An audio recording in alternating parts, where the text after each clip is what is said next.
बड़े ही उत्साह जोर शोर से यहाँ पे भीड़ इकट्ठा होती है और हर वर्ग के लोग इस रावण भाटा में इस कार्यक्रम में शामिल होते हैं। इस वर्ष पिछले वर्ष की तुलना में खास बात यह है कि मंदिर समिति के साथ साथ बीजेपी और कांग्रेस दोनों पार्टी के सदस्य इस उत्सव में शामिल होंगे। वे अपने पार्टी की मतभेद को भुलाकर केवल अपने त्योहारों की महत्वता को समझते हुए इस कार्यक्रम का हिस्सा बने। हमारे साथ यहाँ पे बीजेपी प्रवक्ता अमित साहू जी मौजूद हैं, उनसे बात करते हैं और इस उत्सव के बारे में अधिक जानकारी लेते हैं। बताइए कि आपको किसी भी पॉइंट पे ये नहीं लगा कि आप दूसरे पार्टी से बिलोंग करते हैं, ऑपोजिशन पार्टी वाले भी यहाँ पर हैं, तो कहीं ना कहीं आपको दबा दिया जाएगा या आप उनको दबा दिए जाएंगे? इन सारी बातों को आप अनदेखा करके इस उत्सव में शामिल हो रहे हैं? देखिए, ऐसी कोई बात नहीं है।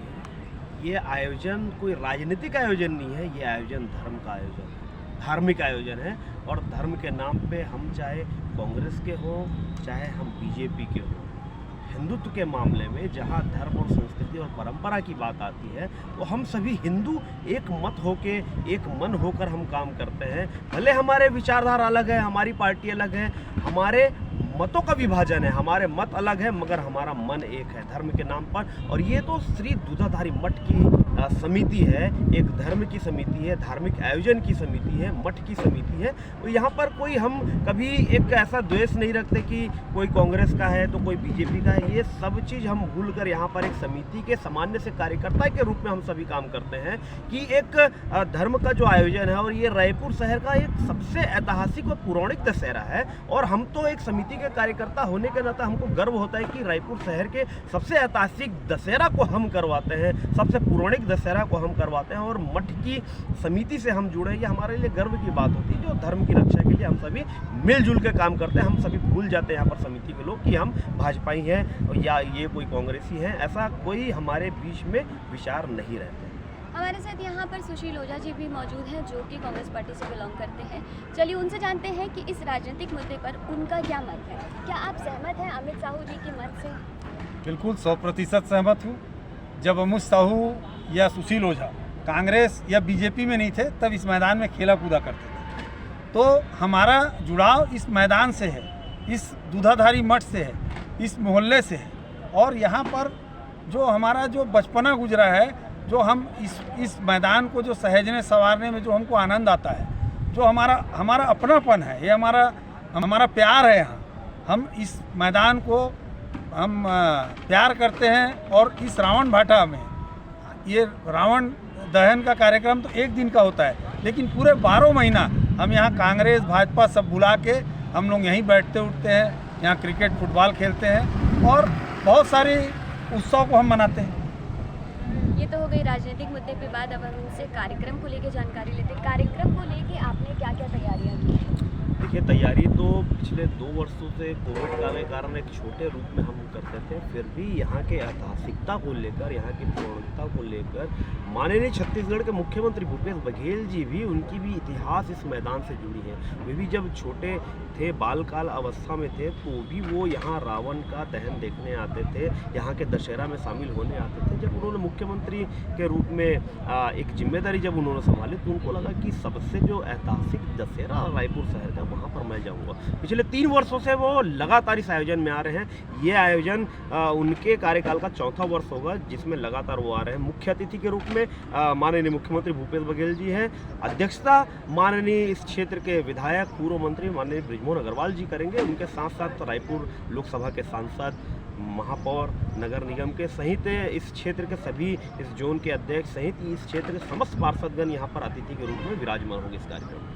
भीड़ होगी, महिलाओं को भीड़ में बहुत सारी दिक्कतें होती हैं, कई तरह के अवैध चीज़ें उन्हें सामना करना पड़ता है, तो महिलाओं के लिए सुरक्षा को लेकर खास क्या इंतज़ाम किए गए हैं? एक बात से मैं आपको अवगत करा दूं, हम लोगों ने जब से इस समिति का संचालन किया है तब से यहाँ किसी प्रकार का महिलाओं के साथ अभद्रता का कोई भी प्रकरण आज तक नहीं है। उसका एक कारण है, क्योंकि यहाँ पर हमारे समिति के सदस्य स्वयं, पुलिस की प्रशासन की व्यवस्था तो रहती है, हमारे समिति के सदस्य मैदान के चारों ओर चप्पे चप्पे में तैनात रहते हैं, करीब सैकड़ों की संख्या में।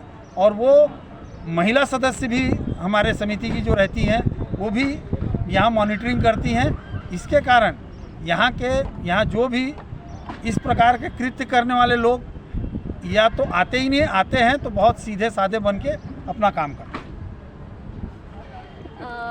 करेंगे उनके साथ साथ रायपुर लोकसभा के सांसद, महापौर, नगर निगम के सहित इस क्षेत्र के सभी, इस जोन के अध्यक्ष सहित इस क्षेत्र के समस्त पार्षदगण यहाँ पर अतिथि के रूप में विराजमान होंगे इस कार्यक्रम में। भीड़ होगी, महिलाओं को भीड़ में बहुत सारी दिक्कतें होती हैं, कई तरह के अवैध चीज़ें उन्हें सामना करना पड़ता है, तो महिलाओं के लिए सुरक्षा को लेकर खास क्या इंतजाम किए गए हैं? एक बात से मैं आपको अवगत करा दूं, हम लोगों ने जब से इस समिति का संचालन किया है तब से यहाँ किसी प्रकार का महिलाओं के साथ अभद्रता का कोई भी प्रकरण आज तक नहीं है। उसका एक कारण है, क्योंकि यहाँ पर हमारे समिति के सदस्य स्वयं, पुलिस की प्रशासन की व्यवस्था तो रहती है, हमारे समिति के सदस्य मैदान के चारों ओर चप्पे चप्पे में तैनात रहते हैं, करीब सैकड़ों की संख्या में, और वो महिला सदस्य भी हमारे समिति की जो रहती हैं वो भी यहाँ मॉनिटरिंग करती हैं। इसके कारण यहाँ जो भी इस प्रकार के कृत्य करने वाले लोग या तो आते ही नहीं, आते हैं तो बहुत सीधे साधे बन के अपना काम करते हैं। प्रांगण के बाजू में ही बस स्टैंड नया बना हुआ है, जिस वजह से ट्रैफिक जाम की भी समस्या हो सकती है। भीड़ होगी, लोग आएंगे, जो सड़कों पे जाम लगा रहेगा, उस चीज़ के लिए आप लोगों ने क्या इंतजाम किया? देखिए, प्रशासन से भी लगातार हमारी बातचीत हो रही है। प्रशासन के सभी अधिकारी भी लगातार मैदान का दौरा कर रहे हैं। वो देख रहे हैं कि बस स्टैंड होने के कारण एक बड़ी ट्रैफिक की समस्या इस मैदान में रहेगी, तो कैसे ट्रैफिक के रूट को डाइवर्ट किया जाए, इस बात को लेकर भी प्रशासन अपनी व्यवस्थाएं कर रही है कि जिस दिन दशहरा का आयोजन रहेगा, भीड़ इतनी रहती है, अपने आप में लाखों की भीड़ की संख्या जो है इस मैदान में और आसपास पूरे क्षेत्र के जो लोग आते हैं वो रहते हैं। अब चूँकि बसों को डाइवर्ट करने का प्लान जो है रायपुर जिले का प्रशासन बना रहा है। यहाँ पर शस्त्र पूजा का भी एक आयोजन किया जाता है, जो पुरानी प्रथा चली आ रही है, उस बारे में थोड़ी जानकारी। दूधाधारी मठ में शस्त्र पूजन होता है और यहाँ पर भगवान बालाजी की पालकी जो दूधाधारी मठ में विराजे हैं, अपनी संपत्ति देखने और अपनी जनता को देखने साल में एक बार निकलते हैं, तो उनके साथ शस्त्र भी आते हैं, उनका भी पूजन होता है और शस्त्र भी बड़े ऐतिहासिक हैं। मैं तो आप लोगों को भी निवेदन करूंगा कि आप आगे शस्त्र पूजा में देखें कितने पौराणिक शस्त्र यहाँ पर